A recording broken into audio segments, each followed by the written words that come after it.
மேகதாது விவகாரத்தில் தமிழ்நாடு அரசின் கருத்தை கேட்ட பின்னரே ஒன்றிய அரசு முடிவெடுக்க வேண்டும் என்று உச்சநீதிமன்றம் உத்தரவு பிறப்பித்திருக்கிறது. அண்மை செய்தியாக நாம் பார்த்துக் கொண்டிருக்கிறோம். இது தொடர்பான கூடுதல் விவரங்களை செய்தியாளர் பால் முருகனிடம் கேட்கலாம். வணக்கம் பால் முருகன், விவரம் என்ன?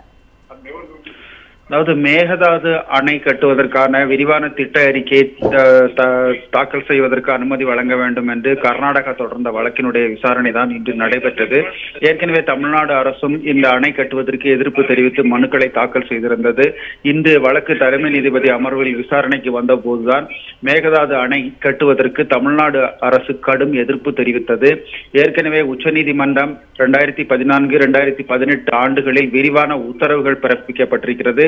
அதன் அடிப்படையில் தமிழ்நாட்டுக்கு 177 TMC தண்ணீர் வழங்க வேண்டும். மேகதாது அணை கட்டப்பட்டால் தமிழகத்திற்கு கிடைக்க வேண்டிய நீரினுடைய அளவில் 80% அளவுக்கு பற்றாக்குறை ஏற்படும். ஏற்கனவே கர்நாடகாவில் பல அணைகள் இருக்கும் போது புதிதாக அணை கட்ட தேவையில்லை. இது உச்சநீதிமன்ற தீர்ப்புக்கும் நடுவர் மன்ற தீர்ப்புக்கும் எதிரானது என்று தமிழ்நாடு அரசு சார்பாக மூத்த வழக்கறிஞர் முகுல் ரோத்தகி வாதிட்டார். இதனை ஏற்றுக்கொண்ட உச்சநீதிமன்றம் தான் தற்போது இந்த மேகதாது அணை மீது ஒன்றிய அரசு, அதாவது மத்திய நீர் ஆணையம் ஏதேனும் முடிவு எடுக்குமானால் தமிழ்நாடு அரசை கேட்காமல் முடிவு எடுக்க கூடாது. தமிழ்நாடு அரசு அதே போன்று காவிரி நீர் மேலாண்மை ஆணையம், காவிரி நீர் மேலாண்மை ஒழுங்காற்று குழு ஆகியவற்றினுடைய கருத்துக்களை கேட்ட பிறகுதான் இறுதி முடிவு எடுக்க வேண்டும் என்று உச்சநீதிமன்றம் இன்று உத்தரவு பிறப்பித்திருக்கிறது.